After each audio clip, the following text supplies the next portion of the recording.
So students, welcome to the class. आज शुरू करेंगे टर्म 2 मैक्रो इकोनॉमिक्स का सिलेबस। बात करेंगे चैप्टर नंबर 1 इंट्रोडक्शन की। तो पहले चैप्टर में क्या क्या पढ़ना है आपको थोड़ा सा समझ लेते हैं।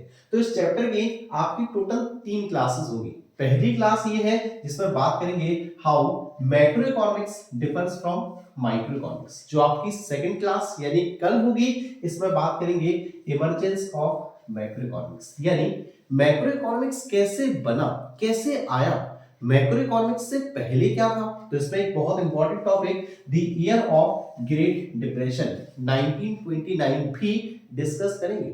इसके साथ ही एक लास्ट टॉपिक यानी आपकी तीसरी क्लास जो होगी वो होगी कंटेंट या context of present book of macro economics. तो जो हमारी मैक्रो इकोनॉमिक्स की प्रेजेंट बुक है, इसमें आपको क्या क्या कंटेंट पढ़ने हैं, कौन कौन से कॉन्टेक्स्ट यहां आपको देखने को मिलेंगे, कॉन्सेप्ट्स, ठीक है। जिसके अंदर मैं आपको सेक्टर्स ऑफ इकोनॉमी की बात करूंगा, ठीक है, 4 सेक्टर्स हैं हमारे।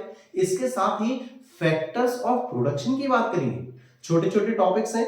एक कैपिटलिस्ट इकोनॉमी भी आएगा और इसके साथ ही एक टॉपिक होगा scope and significance of macro economics में, जहां पर भी आपको पॉइंट्स आएंगे। जैसे डिफरेंस में 8 पॉइंट है, तो मैं आपको शॉर्ट ट्रिक पॉइंट दूंगा, ठीक है। यहां पर भी आपके पॉइंट्स होंगे 7 या 8 पॉइंट, तो यहां पर भी मैं आपको शॉर्ट ट्रिक्स प्रोवाइड करूंगा। यानी थ्योरी आप पढ़ोगे भी, समझोगे भी, प्लस कैसे याद करना है, क्योंकि जो टर्म 2 है ना वो आपका थ्योरी बेस्ड है, ठीक है। तो आपको एक एक पॉइंट याद होना चाहिए, तो उसके लिए मैं आपको काफी सारी शॉर्ट ट्रिक्स भी प्रोवाइड करूंगा। चलो, तो आज का topic how macro economics differs from micro economics. Macro economics micro economics से कैसे अलग है, यानी आपको डिफरेंस की बात करनी है, ठीक है। टोटल 8 पॉइंट है। देखो, मैं आपको पहले बता देता हूं कि हम लोग जो सिलेबस है वो पूरा एनसीईआरटी बेस्ड लेने वाले हैं, क्योंकि आपने टर्म 1 के एग्जाम्स में देखा एनसीईआरटी से ज्यादा क्वेश्चंस आते हैं। तो सिलेबस हमारा पूरा एनसीईआरटी बेस्ड होगा, प्लस जो नोट्स है, जो आपकी हेल्पिंग बुक है, वो आपकी एक तो वीकेओरी लेके चलेंगे, दूसरी आपकी संदीप गर्ग। तो यानी ये जितना भी मैं आपको पढ़ाऊंगा वो आपकी 3 बुक्स की समरी होगी, 3 बुक्स का निचोड़ होगा। सबसे पहले NCERT full concept plus topic उसको लेके चलेंगे, लेकिन नोट्स जो लैंग्वेज वो आपकी वीकेओरी टीआर जैन या आपकी संदीप गर्ग से होगी, ठीक है। तो चलो, अब देर ना करते हुए हम लोग पॉइंट वाइज बात करते हैं कि क्या मैक्रो इकोनॉमिक्स और माइक्रो इकोनॉमिक्स में डिफरेंस है। तो आते हैं अपने पहले पॉइंट पर, और पहला पॉइंट है बेसिस ऑफ स्टडी, यानी किस बेसिस पर स्टडी करनी है आपको माइक्रो इकोनॉमिक्स की और किस बेसिस पर स्टडी करनी है मैक्रो इकोनॉमिक्स की। देखो, कुछ पुरानी बात याद हो अगर माइक्रो इकोनॉमिक्स की, तो आपने पढ़ा था problem of scarcity, problem of choice. अच्छा, what to produce, how to produce for whom to produce, ये तो पढ़ा था। कुछ बच्चे कह रहे हैं सर याद ही नहीं है, कोई बात नहीं। अच्छा, एक बात बताओ, हम सभी के पास रिसोर्सेज कैसे हैं? रिसोर्सेज लिमिटेड है। हमारे पास पैसा कितना है? आप कहोगे सर लिमिटेड है, बट इसका यूज कैसा है? अल्टरनेटिव बहुत ज्यादा है, ठीक है। तो limited resources have alternative uses, इसी को बोलते हैं प्रॉब्लम ऑफ चॉइस या प्रॉब्लम ऑफ स्केर्सिटी, ठीक है। देखो, ये प्रॉब्लम एक सिंगल पर्सन के साथ भी है, एक कंज्यूमर के साथ भी है, एक प्रोड्यूसर के साथ भी है, क्योंकि रिसोर्सेज तो सबके पास लिमिटेड है। सेम ऐसे ही अगर पूरी इकोनॉमी की बात करें, पूरे देश की बात करें, रिसोर्सेज कैसे हैं? लिमिटेड है। तो यहां पर पूरी कंट्री के लिए भी सेम प्रॉब्लम एराइज होती है। चलो देखते हैं पहले माइक्रो इकोनॉमिक्स। तो माइक्रो इकोनॉमिक्स के अंदर प्रॉब्लम ऑफ स्केर्सिटी या problem of choice at the level of single unit of an economy किसका पार्ट होगा? Micro economics. जब एक सिंगल यूनिट की, एक इंडिविजुअल यूनिट की या फिर एक कंज्यूमर या एक प्रोड्यूसर की बात करें, कहां होगा? Micro economics. वही सेम चीज अगर हम मैक्रो में बात करें, तो problem of scarcity, problem of choice at the level of economy as a whole, तो किसका पार्ट होगा? Macro economics. चलो देखो, रीड आउट करेंगे। तो it study problem of scarcity and problem of choice at the level of an individual. Individual चाहे consumer हो सकता है या एक प्रोड्यूसर हो सकता है, ठीक है। यहां बात करो, it study problem of scarcity और problem of choice at the level of economy as a whole. जब पूरी इकोनॉमी के लिए पढ़ते हैं तो वो मैक्रो इकोनॉमिक्स। अच्छा, याद करने के पॉइंट ऑफ व्यू से कितना आसान है। दोनों पॉइंट में यानी माइक्रो प्लस मैक्रो में कॉमन बात क्या है? Problem of scarcity, problem of choice. जब एक इंडिविजुअल के लिए पढ़ोगे तो माइक्रो इकोनॉमिक्स, पूरी इकोनॉमी ऐसा होल के लिए पढ़ोगे तो मैक्रो इकोनॉमिक्स, ठीक है। चलो सेकंड पॉइंट का, सेकंड पॉइंट क्या है? Economic variable. अच्छा, ये वेरिएबल शब्द तो सुना है आप लोगों ने। वेरिएबल याद करो 9th 10th class, linear equation in one variable, linear equation in two variable, x variable, y variable. Variable का मतलब होता है जिसमें चेंजेस होते रहते हैं। अच्छा, अब आप सोचो सर इकोनॉमिक्स में भी चेंजेस होते हैं? बिल्कुल होते हैं। क्या हमारी डिमांड चेंज नहीं होती? क्या प्रोड्यूसर की सप्लाई चेंज नहीं होती? बिल्कुल होती है। अच्छा, इन्फ्लेशन यानी महंगाई होती है तो पूरे देश की डिमांड कम हो जाती है, ऐसा होता है ना। तो aggregate demand, aggregate supply, aggregate means total होता है, ठीक है। चलो बात करते हैं इकोनॉमिक वेरिएबल की। वेरिएबल का मतलब समझ गए, जिसकी value time to time change होती रहती है। तो जब बात करते हैं ना माइक्रो इकोनॉमिक्स की, तो माइक्रो इकोनॉमिक्स में आते हैं माइक्रो इकोनॉमिक वेरिएबल्स। कौन से variable? Micro economic. Micro means single, एक इंडिविजुअल। तो यहां पर एक कंज्यूमर की डिमांड, एक प्रोड्यूसर की सप्लाई। समझ लो दोनों को। देखो, एक कंज्यूमर की डिमांड, आप सपोज करो अगर प्राइसेस हाई होती हैं, प्राइसेस बढ़ती हैं, तो आप लोग डिमांड कम करोगे या ज्यादा करोगे? तो ऑब्वियस सी बात है कि डिमांड हम कम करेंगे। लेकिन वहीं अगर आप प्रोड्यूसर के पॉइंट ऑफ व्यू से सोचो, अगर प्राइसेस बढ़ती हैं तो वो ज्यादा सप्लाई करेगा या कम करेगा? तो आपका आंसर होगा सर वो ज्यादा सप्लाई करेगा, क्योंकि प्राइसेस ज्यादा तो उसे प्रॉफिट भी ज्यादा। तो प्रोड्यूसर क्या सोचेगा? ज्यादा से ज्यादा सप्लाई करने की, ठीक है। तो यहां पर माइक्रो इकोनॉमिक्स में, तो micro economic variable, example consumer की डिमांड और प्रोड्यूसर की सप्लाई, ठीक है। यहां बात कर लेते हैं तो यहां पर आते हैं मैक्रो इकोनॉमिक वेरिएबल। कौन से? Macro economic. मैक्रो इकोनॉमिक का मतलब जो पूरे देश के लिए काम करे। तो यहां पर आपका आएगा एग्रीगेट डिमांड और एग्रीगेट सप्लाई। यहां पर ओनली डिमांड एंड सप्लाई थी, यहां पर एग्रीगेट। और ये एग्रीगेट का मतलब क्या बताया? Aggregate means total. तो याद रखिएगा, पूरे देश की डिमांड, पूरे देश की सप्लाई की बात कर रहे हैं, वो आपका मैक्रो इकोनॉमिक्स। देखा जाए बिल्कुल सिंपल पॉइंट था। Micro economics micro variables, macro economics macro variables. और एग्जांपल माइक्रो वेरिएबल के एक कंज्यूमर डिमांड, एक प्रोड्यूसर सप्लाई, जबकि मैक्रो इकोनॉमिक्स में एग्रीगेट डिमांड और एग्रीगेट सप्लाई, ठीक है। चलो आओ जरा थर्ड पॉइंट पर, एक इंपॉर्टेंट पॉइंट, ठीक है, एग्जामिनेशन पॉइंट ऑफ व्यू से। क्या है? Economic agent. तो सबसे पहला क्वेश्चन तो यही है कि भाई इकोनॉमिक एजेंट कौन होता है ना। इकोनॉमिक एजेंट आखिर है क्या या कौन है? देखो, वो सभी पर्सन, वो सभी लोग या वो सभी इंस्टीट्यूशंस, वो सभी संस्थाएं जो इकोनॉमिक डिसीजंस लेती हैं। यार, आपके घर में आपके पापा डिसीजन लेते हैं, आपके पर्सनल डिसीजन आप लेते हो, हमारे देश के डिसीजन कुछ कुछ तो नाबार्ड लेती है, कुछ रिजर्व बैंक ऑफ इंडिया लेती है, कुछ गवर्नमेंट लेती है। जो भी पर्सन, जो भी इंस्टीट्यूशन इकोनॉमिक डिसीजंस लेता है वो इकोनॉमिक एजेंट कहलाता है। तो अगर आपसे एक या दो नंबर में पूछें कि भैया इकोनॉमिक एजेंट कौन होता है, तो कौन होता है? वो पर्सन या वो इंस्टीट्यूशन जो इकोनॉमिक डिसीजंस लेता है।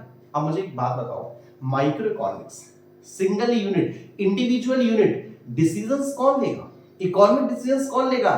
सीधा सिंपल आंसर होगा एक सिंगल यूनिट या एक इंडिविजुअल। तो यहां पर होता है इंडिविजुअल इकोनॉमिक एजेंट, ठीक है। जबकि जब पूरे देश के लिए डिसीजन लेने हो, पूरी कंट्री के लिए, पूरी इकोनॉमी के लिए, तो यहां डिसीजन कौन लेता है? इंस्टीट्यूशनल इकोनॉमिक एजेंट, यानी कोई एक इंस्टीट्यूशन जैसे रिजर्व बैंक ऑफ इंडिया, ठीक है। चलो फोर्थ पॉइंट पर। फोर्थ पॉइंट क्या है? Degree of aggregation. अगेन लिख देता हूं भाई, इंपॉर्टेंट पॉइंट भूल जाते हैं ना, डिग्री ऑफ एग्रीगेशन। ये एग्रीगेशन का मतलब ऑलरेडी भी बताया मैंने, क्या बताया था, यहां देखो एग्रीगेट मींस टोटल, तो एग्रीगेशन एग्रीगेट्स एक ही बात है, तो टोटल की बात कर रहे हैं। अब अगर मैं आपसे एक सिंपल क्वेश्चन पूछूं, मैं आपसे पूछूं ये बताओ, क्या माइक्रो इकोनॉमिक्स के अंदर टोटल लेके चलते हैं? क्या किसी चीज का टोटल माइक्रो इकोनॉमिक्स का पार्ट हो सकता है? आप कहोगे सर माइक्रो इकोनॉमिक्स में टोटल कहां आता है, टोटल तो मैक्रो इकोनॉमिक्स में आता है। देखो बेटा, आज से ये बात ध्यान कर लो, जब किसी एक पर्टिकुलर यूनिट की, जब किसी एक पर्टिकुलर प्रोडक्ट की टोटल की बात करते हैं ना, तो वो आपका माइक्रो इकोनॉमिक्स है। जब पूरे देश की, जब सभी गुड्स एंड सर्विसेज के टोटल की बात करते हैं तो मैक्रो इकोनॉमिक्स है। मैक्रो इकोनॉमिक्स का मतलब production of all goods and services. लेकिन अगर किसी एक पर्टिकुलर यूनिट की बात कर रहे हो, अगर सिर्फ किसी एक कंपनी की एक प्रोडक्ट की बात कर रहे हो, ध्यान रखना माइक्रो इकोनॉमिक्स होगा। तो सबसे पहला क्वेश्चन क्या था, क्या एग्रीगेट्स माइक्रो इकोनॉमिक्स में आते हैं? तो अब आप कहोगे बिल्कुल आते हैं, लेकिन aggregates of one particular commodity only. ठीक है, चलो रीड आउट कर लेते हैं। तो it is an aggregation of all the firms, देखो ऑल दी फर्म्स लिखा है, but producing a particular commodity, but एक जब पर्टिकुलर कमोडिटी प्रोड्यूस करती है वो आपका माइक्रो इकोनॉमिक्स। अच्छा एक एग्जांपल देता हूं, ठीक है, मेरे पास ये पेन है, ठीक है, ये पेन का प्रोडक्शन, ओनली बात कर रहा हूं, ये मार्कर पेन का प्रोडक्शन इंडिया में 1 लाख यूनिट्स है। इस मार्कर पेन का प्रोडक्शन पूरे देश में 1 लाख यूनिट्स है। आप कमेंट बॉक्स में बताओ माइक्रो इकोनॉमिक्स या मैक्रो इकोनॉमिक्स। ठीक है, चलो जब तक आ जाते हैं यहां पर, तो it is an aggregation of all the economic units of an economy. तो मैक्रो इकोनॉमिक्स में सारी की सारी इकोनॉमिक यूनिट्स, चाहे वो पेन का प्रोडक्शन हो, चाहे वॉच का प्रोडक्शन हो, चाहे मोबाइल का प्रोडक्शन हो, शर्ट का हो या फिर कैमरे का प्रोडक्शन हो, सारे के सारे इकोनॉमिक यूनिट्स, सारी की सारी इंडस्ट्रीज के प्रोडक्शन को जब जोड़ देते हैं तो वो आपका मैक्रो इकोनॉमिक्स। ठीक है, अभी कितने पॉइंट हो गए, मात्र 4 पॉइंट। ठीक है, साथ साथ याद करते हुए भी चलते हैं ना। अच्छा याद करो, पहला पॉइंट क्या था, बेसिस ऑफ स्टडी, याद है आप भूल गए sir, basis, problem of scarcity, problem of choice, individual के लिए माइक्रो और पूरे देश के लिए economy as a whole macro. पहला पॉइंट। दूसरा पॉइंट क्या था, इकोनॉमिक वेरिएबल, वेरिएबल याद है जिसकी वैल्यू चेंज हो रही थी, तो माइक्रो इकोनॉमिक्स में micro economic variable, macro economics में मैक्रो इकोनॉमिक वेरिएबल। अच्छा एग्जांपल याद है, एक कंज्यूमर डिमांड, एक प्रोड्यूसर की सप्लाई, और यहां एग्रीगेट डिमांड, एग्रीगेट सप्लाई। चलो 2 पॉइंट हो गए थे। तीसरा पॉइंट इकोनॉमिक एजेंट, और पहले क्या पूछा सर ये इकोनॉमिक एजेंट होता क्या है, तो भाई वो पर्सन या वो इंस्टीट्यूशन जो इकोनॉमिक डिसीजंस लेता है वो इकोनॉमिक एजेंट। तो यहां पर इंडिविजुअल इकोनॉमिक एजेंट और यहां पर इंस्टीट्यूशनल इकोनॉमिक एजेंट। और अभी जस्ट पढ़ाया था चौथा पॉइंट, क्या था, degree of aggregation. Aggregation means total, total micro economics में भी आता है, टोटल मैक्रो इकोनॉमिक्स में भी आता है, लेकिन माइक्रो इकोनॉमिक्स में all the firms producing a particular commodity, जबकि मैक्रो इकोनॉमिक्स में aggregation of all the economic units, सारी की सारी इकोनॉमिक यूनिट्स। ठीक है, आओ पांचवें पॉइंट पर, टोटल बेटा 8 पॉइंट है, परेशान मत होना। ठीक है, पांचवें पॉइंट पर आओ, वो है सेंट्रल इशू या मेन इशू क्या है। माइक्रो इकोनॉमिक्स पूरी पढ़ चुके हैं 11th क्लास में, मेन प्रॉब्लम क्या पड़ी याद दिलाता हूं आपको। पहले चैप्टर से शुरुआत करते हैं, माइक्रो इकोनॉमिक्स याद करो 11th क्लास, नहीं पढ़ी फिर भी याद कर लो। प्रॉब्लम ऑफ चॉइस पढ़ा, इकोनॉमिक प्रॉब्लम पढ़ा, चलो वो सब तो ठीक है, कंज्यूमर के बारे में पढ़ा, डिमांड के बारे में पढ़ा, अच्छा इंडिफरेंस कर्व भी पढ़ा, प्रोडक्शन पॉसिबिलिटी कर्व भी पढ़ा। सब में देखा जाए तो रिसोर्सेज रिसोर्सेज रिसोर्सेज पढ़ा, पैसे पैसे पैसे यानी इनकम पढ़ा, बजट लाइन, इनकम लाइन, इसके बाद कॉन्सेप्ट ऑफ कॉस्ट पढ़ा, रेवेन्यू पढ़ा, प्रोडक्शन फंक्शन पढ़ा, यहां पर भी पैसे की ही बात की, कॉस्ट कितनी लागत आ रही है, रेवेन्यू सेल्स कितनी हो रही है, मनी तो यहां पर देखा जाए तो सब कुछ किससे रिलेटेड पड़ा, रिसोर्सेज से रिलेटेड। ठीक है, तो यहां पर माइक्रो इकोनॉमिक्स का जो सेंट्रल इशू होता है वो होता है एलोकेशन ऑफ रिसोर्सेज, रिसोर्सेज का बंटवारा, कि किस सेक्टर को कितने रिसोर्सेज देने हैं। आपके पास अगर 100 रुपए है तो इन 100 रुपए को कहां कहां खर्च करना है, ये एलोकेशन ऑफ रिसोर्सेज कहां पड़ा, माइक्रो के अंदर। अच्छा,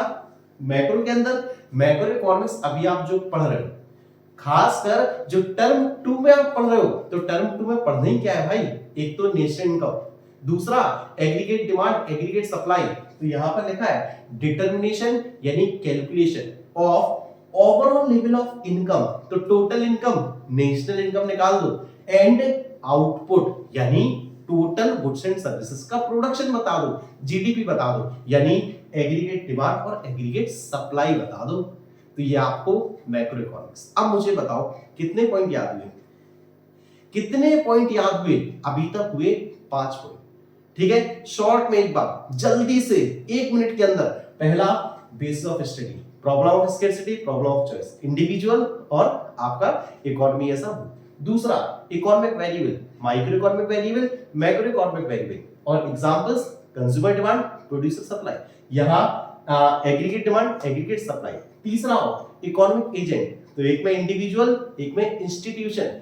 चौथा डिग्री ऑफ एग्रीगेशन, एक पर्टिकुलर कमोडिटी और यहां पर ऑल इकोनॉमिक यूनिट्स। और पांचवा सेंट्रल इशू, यहां एलोकेशन ऑफ रिसोर्सेज, यहां पर calculation of total income and total output, ये जिसे आप एग्रीगेट आउटपुट बोल सकते हैं। 6 पॉइंट है हमारा डिफरेंट सेट ऑफ असम्पशंस, और मैं यहां पर भी कहूंगा कि थोड़ा सा इंपॉर्टेंट पॉइंट है, और ये एक ऐसा पॉइंट है जिसमें बच्चे सबसे ज्यादा कंफ्यूज होते हैं। तो जरा ध्यानपूर्वक समझिएगा पहले तो ये पॉइंट। देखो, 2 चीजें हैं, माइक्रो इकोनॉमिक्स, एक है मैक्रो इकोनॉमिक्स। सबसे पहले हम यहां पर ये समझेंगे कि आखिर माइक्रो इकोनॉमिक्स में पढ़ते क्या है, देन हम ये समझेंगे कि मैक्रो इकोनॉमिक्स में पढ़ते क्या है। क्योंकि आपको शायद 11th क्लास की बातें याद हो, हमने जब डिफरेंस पढ़ा था तो वहां ये पढ़ा था कि जब माइक्रो इकोनॉमिक्स पढ़ते हैं तो माइक्रो वेरिएबल्स कांस्टेंट, सॉरी, जब माइक्रो इकोनॉमिक्स पढ़ते हैं तो मैक्रो वेरिएबल्स कांस्टेंट, और जब मैक्रो पढ़ते हैं तो माइक्रो वेरिएबल्स कांस्टेंट। यानी जब माइक्रो इकोनॉमिक्स पढ़ रहे हैं ना तो पूरे देश के बारे में नहीं सोचना, ऐसे ही जब मैक्रो इकोनॉमिक्स पढ़ रहे हो ना तो एक सिंगल यूनिट के बारे में नहीं सोचना। तो माइक्रो ये अज्यूम करता है कि मैक्रो वेरिएबल्स कांस्टेंट है, मैक्रो इकोनॉमिक्स ये अज्यूम करता है कि माइक्रो वेरिएबल्स कांस्टेंट है। बट इस पॉइंट को यहां पर कैसे लिखा गया है जरा उसे समझना। देखो, माइक्रो इकोनॉमिक्स के अंदर हम लोग क्या पढ़ते हैं, हम पढ़ते हैं डिस्ट्रीब्यूशन। डिस्ट्रीब्यूशन का मतलब कि एक पर्सन के पास distribution of income and output, क्या पढ़ते हैं, distribution of income and output, यानी एक पर्सन के पास कितनी इनकम आ रही है पर कैपिटा इनकम, या फिर एक फर्म के द्वारा कितना आउटपुट प्रोड्यूस किया जा रहा है। डिस्ट्रीब्यूशन बंटवारा किसमें पढ़ते हैं, माइक्रो में। ठीक है, ऐसे ही जब हम बात करते हैं ना मैक्रो की, तो मैक्रो में क्या पढ़ते थे, अभी बताया था टोटल आउटपुट। ठीक है, टोटल आउटपुट या फिर एम्प्लॉयमेंट, तो टोटल आउटपुट एंड एम्प्लॉयमेंट ले लेते हैं। देखो, अब मैंने क्या कहा था, जब माइक्रो पढ़ेंगे तो मैक्रो वाले कांस्टेंट होंगे। ठीक है, जब मैक्रो पढ़ेंगे तो माइक्रो वाले कांस्टेंट होंगे, यही कहा था ना अभी। देखो जरा पॉइंट, तो माइक्रो इकोनॉमिक्स पढ़ेंगे जब किसकी बात करेंगे, माइक्रो इकोनॉमिक्स में, तो मैक्रो वाले ढूंढो। मैक्रो वाले कौन से थे, ये वाले। तो माइक्रो में टोटल आउटपुट और एम्प्लॉयमेंट, टोटल आउटपुट और एम्प्लॉयमेंट कैसा रहेगा, कांस्टेंट, जबकि ये मैक्रो के इंपॉर्टेंट पार्ट थे, बिल्कुल थे। ठीक है, ऐसे ही जब मैक्रो की बात कर रहे हैं, किसकी, मैक्रो, तो माइक्रो वाले ढूंढो। जब मैक्रो पढ़ रहे हैं तो माइक्रो वाले ढूंढो, ये वाले।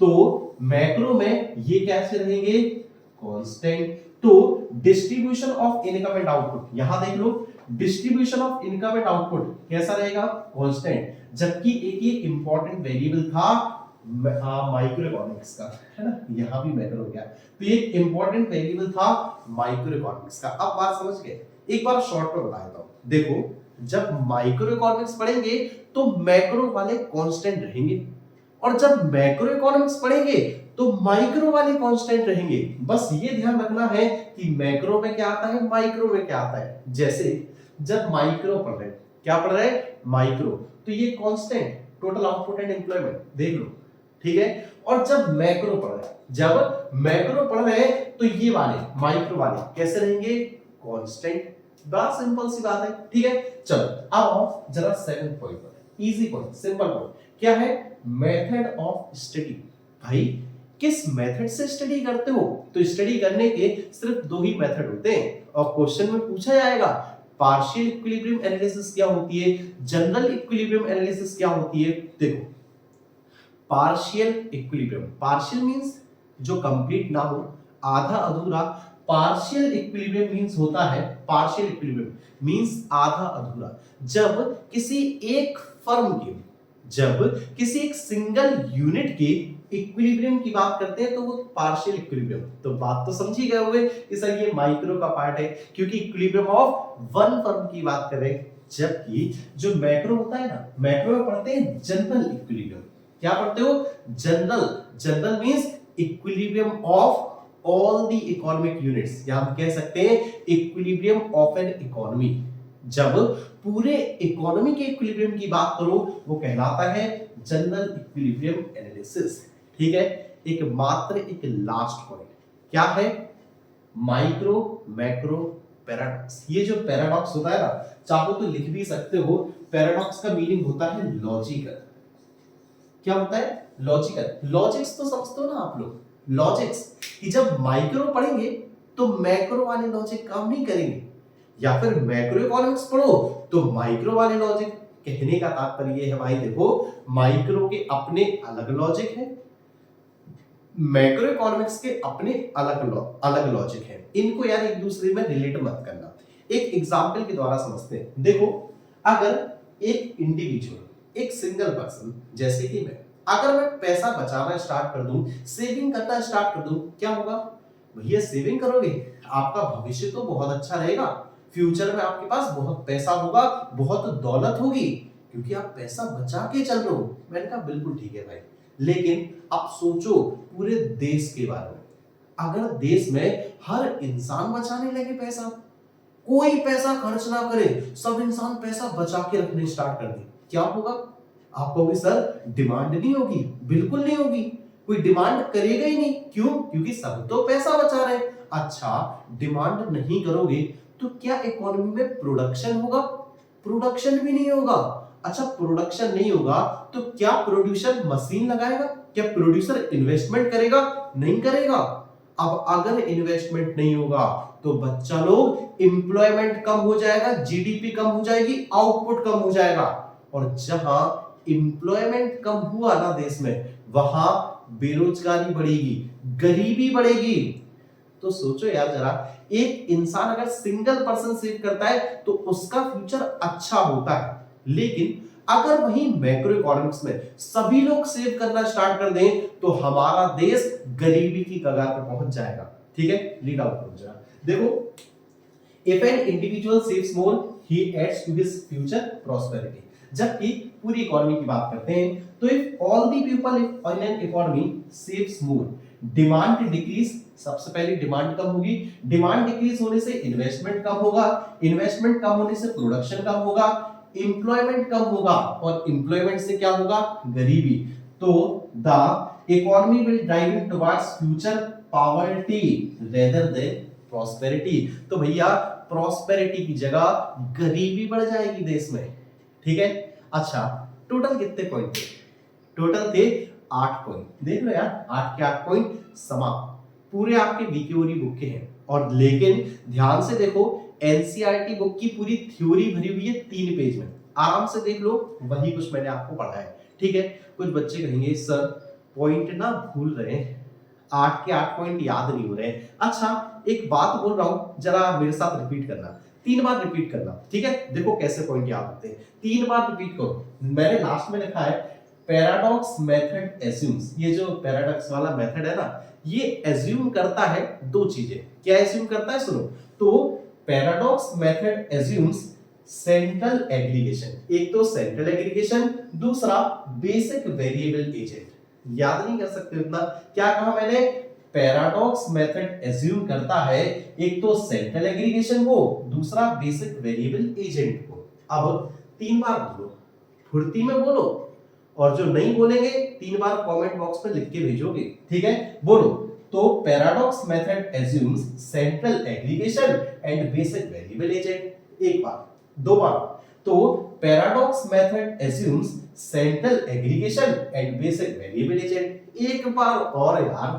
तो पैराडॉक्स मेथड एज्यूम्स एक तो सेंट्रल एग्रीगेशन, दूसरा बेसिक वेरिएबल एजेंट।